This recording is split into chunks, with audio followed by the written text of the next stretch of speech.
I don't understand Seiko.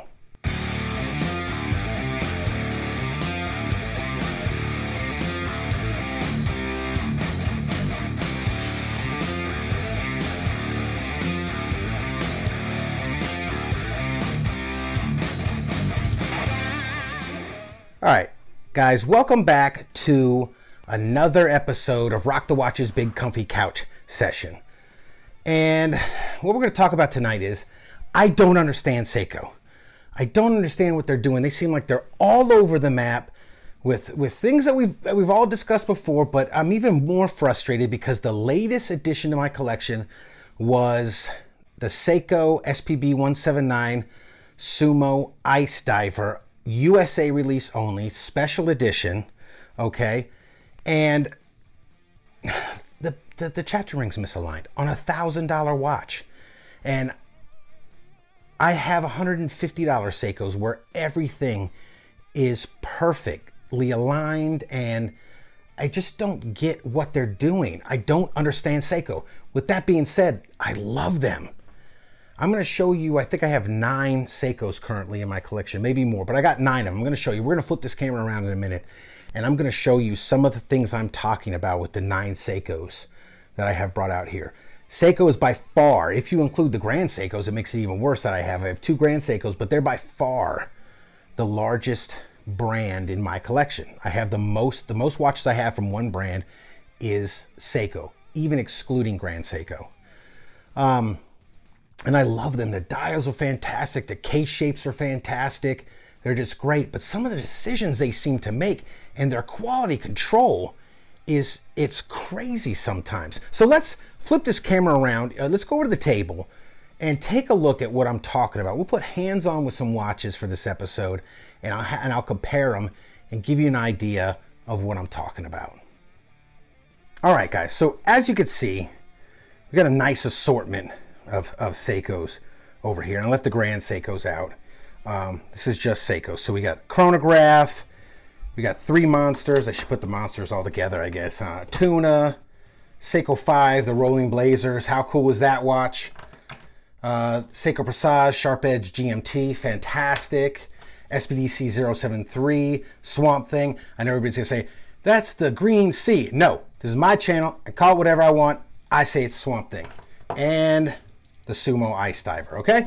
So what I'm talking about is, I did a review on this one. I don't know if it's out yet. I might drop it before I drop this, vice versa, doesn't matter. This is a $1,000 watch. I think it was $950, okay?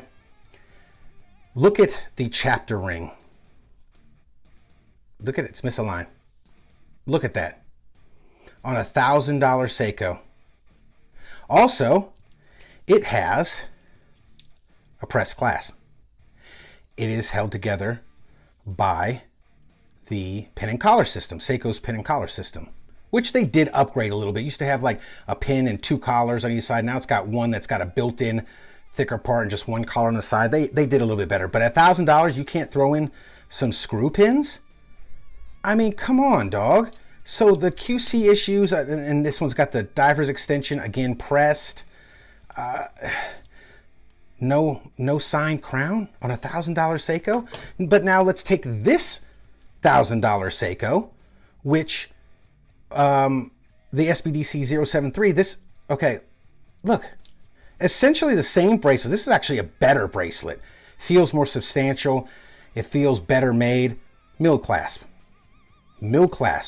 Same diver's extension, which is pressed though, but these are essentially the same bracelets. This one, it feels like it's maybe a little more substantially made, but again, no signed crown on a $1,000 Seiko. Although this one lines up perfectly. This one does not suffer from the same issue as that one.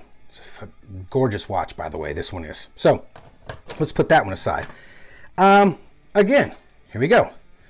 Seiko Presage, Sharp Edge, GMT. This is, I think Jody had one of these on his channel and it was horribly misaligned. But as you can see on mine, no misalignment. It's perfectly aligned. This is a beautiful watch. Love this watch, all right? This one is close to Grand Seiko. It's middle class.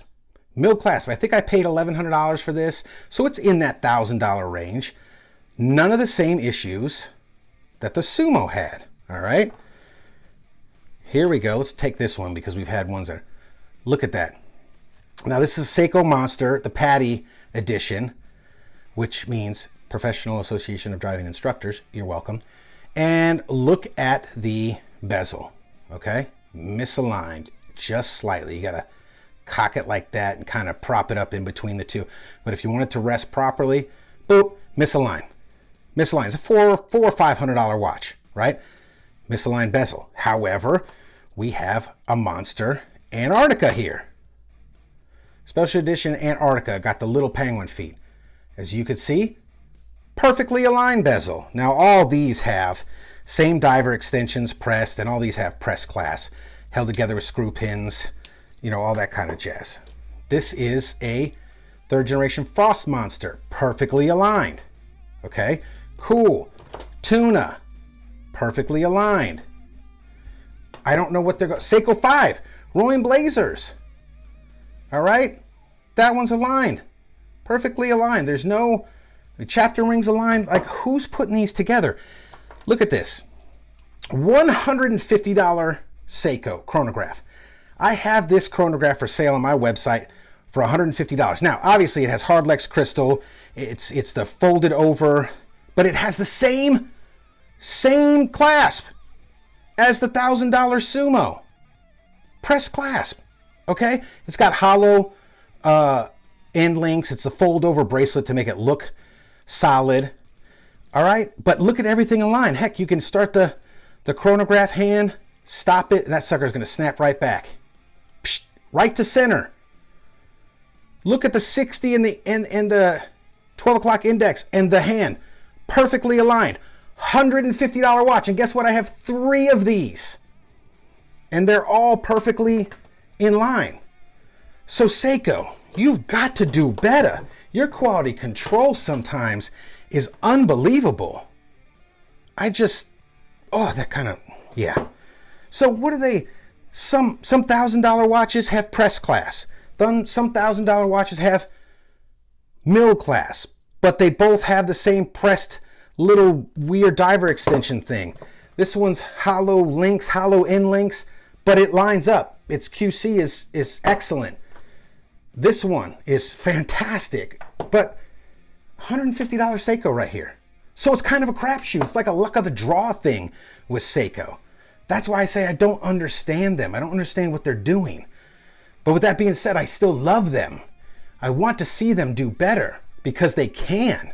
But maybe that's the drama of Seiko, that people enjoy. They don't know what they're going to get, and I don't enjoy that. I want all the watches to be correct, you know? So let's flip this camera around and let's finish this video out talking about it. So guys, yeah, are you with me on this one? Do you feel the same sort of passion and pain for Seiko? You have the same passion and pain for Seiko that I have. I mean, you put watches out that are $150 chronographs and everything lines up perfectly and the quality control looks great, and then you put some $1,000 watches off where the bezels are misaligned, and Seiko's famous for that, man. That's the one place I think Seiko's really got to tighten it up, man. Is it me? Am I smoking crack? Or do you guys agree with me? Let me know in the comments below, guys. So guys, if you like this type of content, please like and subscribe. Leave a comment down below. And as always, rock that watch.